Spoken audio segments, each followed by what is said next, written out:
Up until last week, you were able to vote on the borders following the First World War, and last week, I made a video detailing the territorial changes.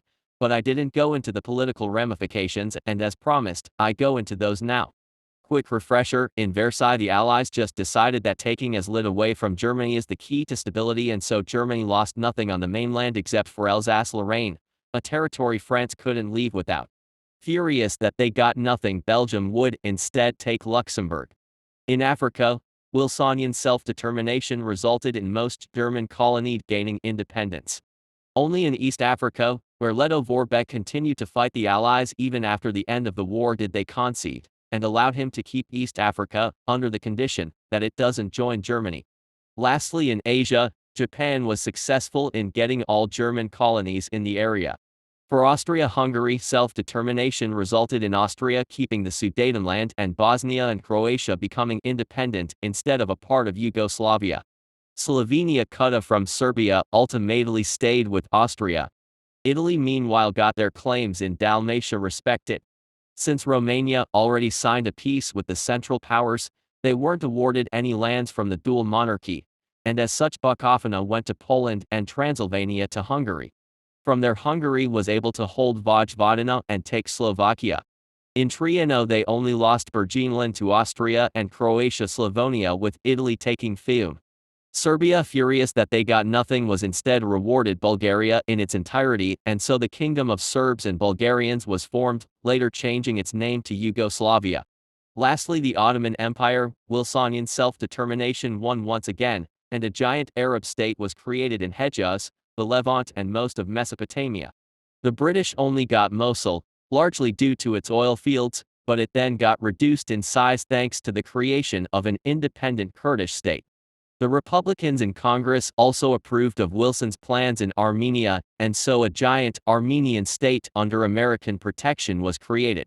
Due to them not having fought in the Middle East, France and Italy got absolutely nothing, with Greece instead getting most of what they wanted, including Constantinople, where the government would be moved.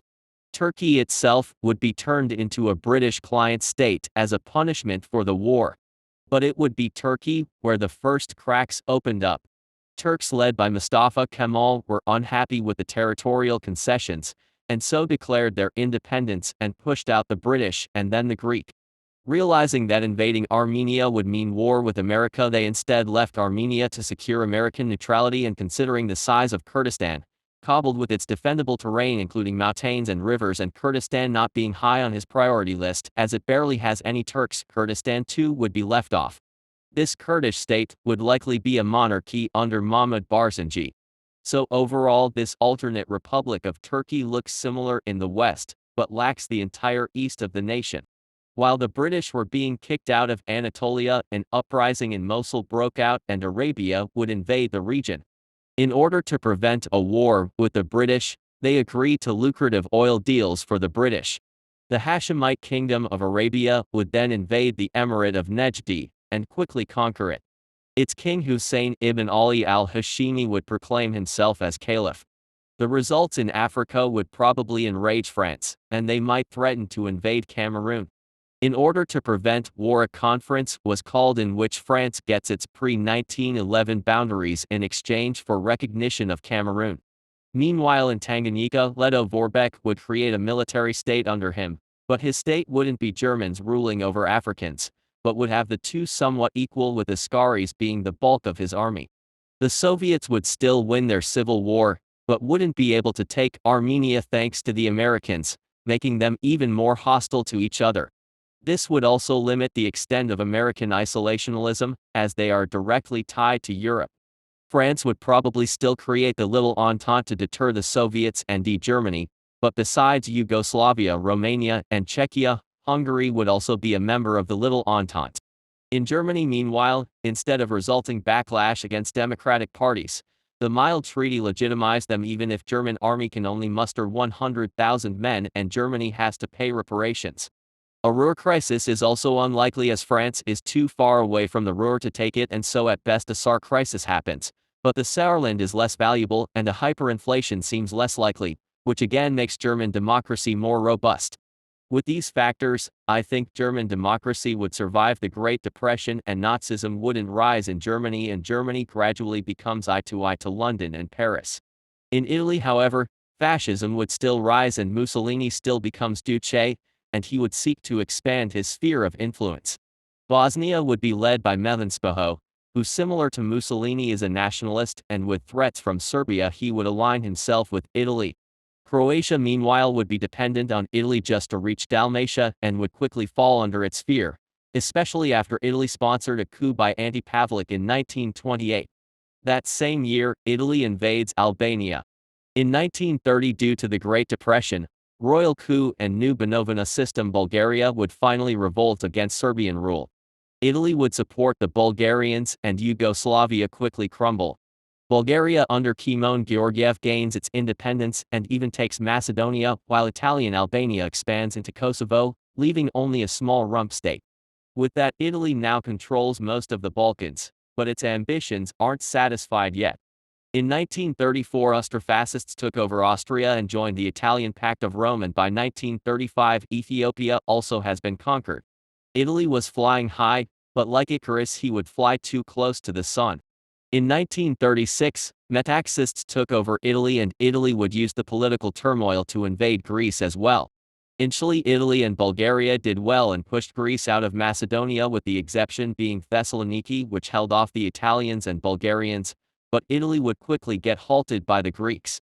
Things got worse when the Balkan Pact of Turkey, Yugoslavia, and Romania, and then the Little Entente of Czechia and Hungary joined the war.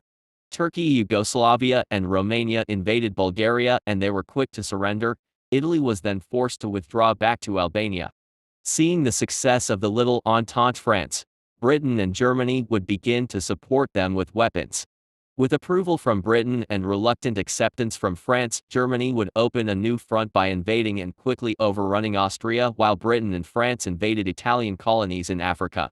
It wouldn't take long until the entire Balkan was liberated, and after a British invasion of Sicily, French invasion of Piedmont, and German invasion of Venice, Mussolini was overthrown and Italy surrendered. In the Treaty of Paris, Turkey would annex western Thrace, while the rest of Bulgaria went back to Yugoslavia, who also got Bosnia and Croatia. Austria would be split, with Hungary getting Burgenland, Czechia the Sudetenland, Yugoslavia Slovenia, and Germany Austria. Regarding Albania, Greece took northern Epirus and Yugoslavia took Kosovo and northern Albania, leaving only a diminished Albania. Greece also got the Dodecanese, Yugoslavia got Istria, Germany South Tyrol, Britain Somalia, Eritrea, Cyrenaica, and Cyrenaica, while France got Tripolitania. The rest would become the Republic of Italy, and its new republican and democratic regime would align itself with the Western democracies of France, Britain, and Germany. It's also possible for the Allies to intervene in Spain, as the nationalists under Franco was allied to Mussolini while also trying to prevent socialists from winning in Spain. With that, fascism has been almost fully eradicated from Europe, with the only exception being Portugal, which would eventually also get rid of its fascist dictatorship. Besides Portugal, the last remaining threat to Europe would be the Soviet Union, but alone they could do nothing against a united Europe, especially after France, Germany, and Britain all built themselves nukes in the 50s. Other nuclear powers would be the United States, who'd still invent the nuclear weapon but never test it, the Soviet Union, China, Japan, and later India, and if they still exist, Pakistan. Meanwhile, in East Asia, Japan would still find itself stuck against China, but here they don't have the luxury of Europe and America being distracted by Germany and Italy, and so eventually would be forced by America to withdraw out of China, especially since oil sanctions would still come to be. It is unlikely that the communists under Mao would win the Chinese Civil War, and so it would be the Kuomintang under Chiang Kai-shek who unify China. A sort of European Union could still be created, in large part due to resources, and to prevent another European war. It still starts off with Belgium, France, Germany, Italy, and the Netherlands, and would then eventually grow into the British Isles, the Nordic, Siberia, and Eastern Europe. In 1953, after Stalin's death, it would not be Nikita Khrushchev but rather Georgy Malenkov who succeeds him. Eventually, European colonies would gain independence, but without a weakened Europe and two superpowers opposed to colonialism, it would take longer and is probably bloodier, with some colonies probably still remaining under European rule. With the Middle East more united, we'd likely see drastically fewer conflicts, including a lack of Arab-Israeli wars. With that, Arab socialism might not spread to Egypt and from their other parts of the Arab world, and it still remains largely monarchists with Egypt holding Sudan. The Iranian Revolution would still happen, but here, it wouldn't just have to face Iraq, but all of Arabia, with Kurdistan also joining. Arabia would take Khuzestan and Kurdistan would take eastern Kurdistan, while the Islamist regime would be replaced, probably with a monarchist one.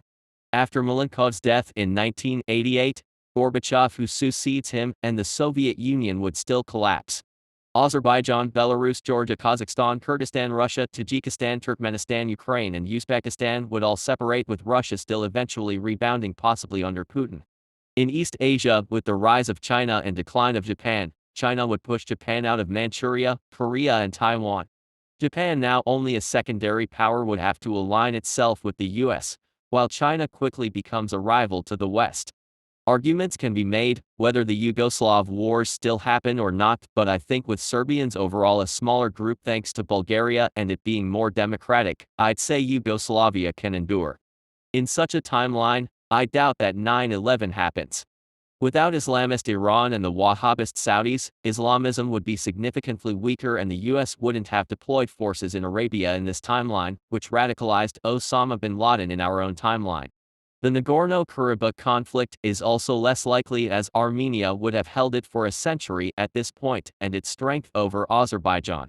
The Russian invasion of Georgia and Ukraine probably still happen in this timeline. In this timeline, the Second World War would have been prevented, and with that the rise of communism is also prevented, while Europe is overall much stronger.